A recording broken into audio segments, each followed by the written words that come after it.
एक गांव के किनारे एक छोटा सा लड़का रहता था जिसका नाम सलमान था।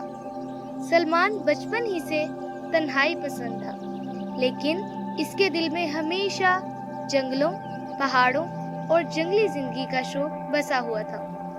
वो अक्सर गांव के बच्चों के खेल कूद से अलग होकर गांव के करीब मौजूद घने जंगल में चला जाता, जहां वो घंटों बैठकर दरख्तों की सरसराहट और परिंदों की आवाजों से लुत्फ अंदोज होता।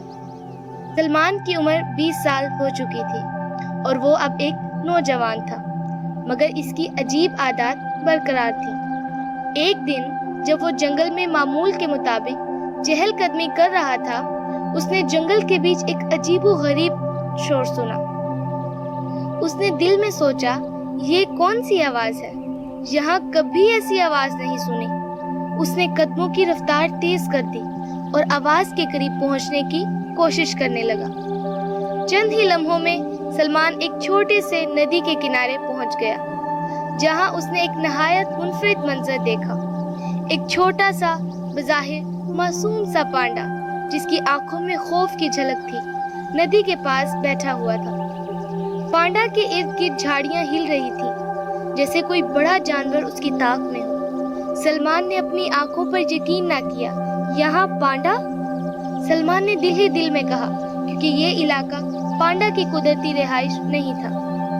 सलमान के कदम रुक गए, लेकिन फिर उसने देखा कि एक बड़ी शेरनी झाड़ियों के पीछे सरक रही है। शेरनी की आंखों में भूख की चमक थी और उसका रुख उस छोटे पांडे की तरफ था। सलमान ने एक लम्हे का भी ज़िया नहीं किया।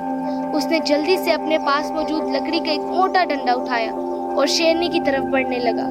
शेरनी ने सलमान को देखते ही गराकर पीछे हटना शुरू कर दिया। सलमान ने अपनी पूरी ताकत जमा करके शेरनी को धमका दिया और हैरत अंगेज तौर पर शेरनी ने चंद लम्हों के बाद पीछे हटने का फैसला किया और गायब हो गई। छोटा पांडा खौफ से कपकपा रहा था, मगर जैसे ही सलमान ने उसे अपने करीब होने का इशारा दिया, वो धीरे धीरे उसके पास आया। सलमान ने पांडे के सर पर हाथ रखा और उसे तसल्ली दी। डरो मत, मैं तुम्हें नुकसान नहीं पहुंचाऊंगा, सलमान ने कहा। पांडा ने सलमान की आंखों में देखा, जैसे उसे यकीन आ गया हो कि ये लड़का उसका दोस्त है। सलमान ने पांडा को अपने साथ घर ले जाने का फैसला किया, क्योंकि उसकी हालत बहुत खराब थी और वो भूख से निढाल लग रहा था। गांव में दाखिल होते ही लोगों की नजरें सलमान और पांडा पर जम गई। ये पांडा यहाँ कैसे आया? गांव के लोगों ने हैरत से पूछा। सलमान ने कोई जवाब नहीं दिया और सीधा अपने घर की तरफ बढ़ गया।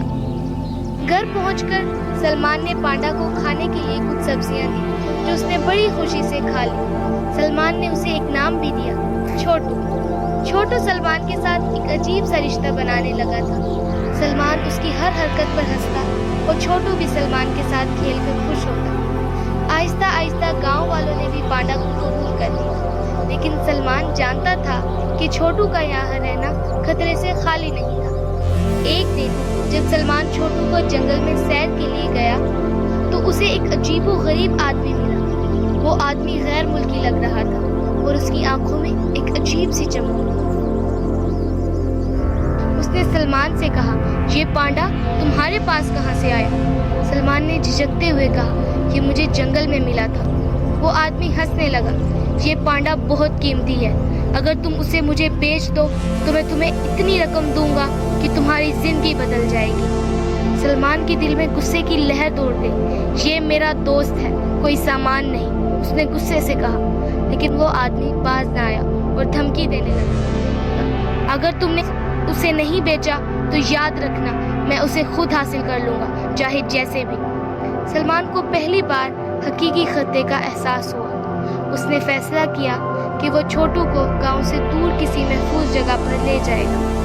उसने रात के अंधेरे में छोटू को साथ लिया और पहाड़ों की तरफ रवाना हो गया, जहां जंगल और भी घना और खतरनाक था। लेकिन सलमान को किसी भी खतरे का सामना करने की परवाह नहीं थी, क्योंकि उसके दिल में एक ही बात थी, छोटू की हिफाजत। सलमान को एक खुफिया पनाहगाह मिली, जहां उसने छोटू को छुपाया। चंद दिनों तक वो वहीं रहा, लेकिन जल्द ही उसका खाना खत्म होने लगा। उसने फैसला किया کہ وہ گاؤں واپس جائے گا اور مزید سامان لے کر آئے گا۔ چھوٹو کو اس نے پناہ گاہ میں چھوڑ دیا اور واپس گاؤں کی طرف روانہ ہوا۔ لیکن جب وہ گاؤں پہنچا تو اس نے دیکھا کہ وہی غیر ملکی آدمی گاؤں کے لوگوں سے کچھ پوچھ گچھ کر رہا ہے۔ سلمان نے جلدی سے اپنے آپ کو چھپایا، لیکن اس کی موجودگی کا پتہ چل گیا۔ وہ آدمی اس کے پیچھے دوڑنے لگا اور سلمان نے دوڑتے ہوئے جنگل کی طرف بھاگنا شروع کر دیا۔ اسے معلوم تھا کہ اگر وہ پکڑا گیا تو چھوٹو کبھی محفوظ نہیں رہ سکتا۔ چند گھنٹوں تک وہ آدمی سلمان کے پیچھے لگا رہا، لیکن سلمان نے بڑی مشکل سے اسے چکما دیا اور پہاڑوں کی طرف واپس آ گیا۔ چھوٹو نے سلمان کو دیکھتے ہی خوشی سے جھومنا شروع کر دیا۔ سلمان نے اسے گلے لگایا اور کہا، ہمیں یہاں سے بھی جانا ہوگا۔ اس رات سلمان نے چھوٹو کے ساتھ ایک طویل سفر طے کرنے کا فیصلہ کیا۔ وہ دن رات پیدل چلتے رہے، پہاڑوں، ندیوں اور جنگلوں کو پار کرتے رہے، یہاں تک کہ وہ ایک دور دراز وادی میں پہنچے جہاں کوئی انسان نہ تھا۔ یہ وادی حسین بھی تھی اور پرامن بھی۔ سلمان نے سوچا یہاں چھوٹو محفوظ رہے گا، لیکن پھر بھی اس کے دل میں بے چینی تھی۔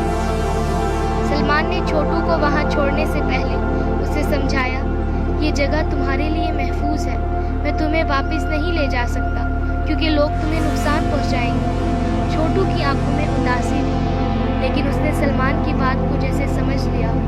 سلمان نے اسے آخری بار گلے لگایا اور آنکھوں میں آنسو لیے واپس چل دیا۔ سلمان جب گاؤں پہنچا تو اس آدمی کو وہاں نہ پایا، لیکن اس کی زندگی ہمیشہ کے لیے بدل چکی تھی۔ چھوٹو کا خیال، اس کی مسکراہٹ اور اس کے ساتھ گزارے ہوئے لمحے ہمیشہ سلمان کے دل میں نقش رہے۔ سلمان نے کبھی اس وادی کا راستہ کسی کو نہیں بتایا اور چھوٹو ہمیشہ اسی وادی میں آزاد رہنے لگا۔ سلمان نے اپنی تنہائی کو پھر سے اپنایا، لیکن اب اس کے دل میں چھوٹو کے لیے محبت کی یادیں تھیں، جو اسے ہمیشہ اس کے جنگلی دوست کی یاد دلاتی رہی۔ یہ کہانی سلمان اور چھوٹو کی تھی، دو دوست جو مشکل حالات میں بھی ایک دوسرے کا ساتھ نبھاتے رہے، لیکن بالآخر انہیں اپنی راہیں جدا کرنی پڑی تاکہ چھوٹو کی آزادی برقرار رہے۔ سلمان جان گیا تھا کہ کبھی کبھی محبت کا مطلب چھوڑ دینا بھی ہوتا ہے۔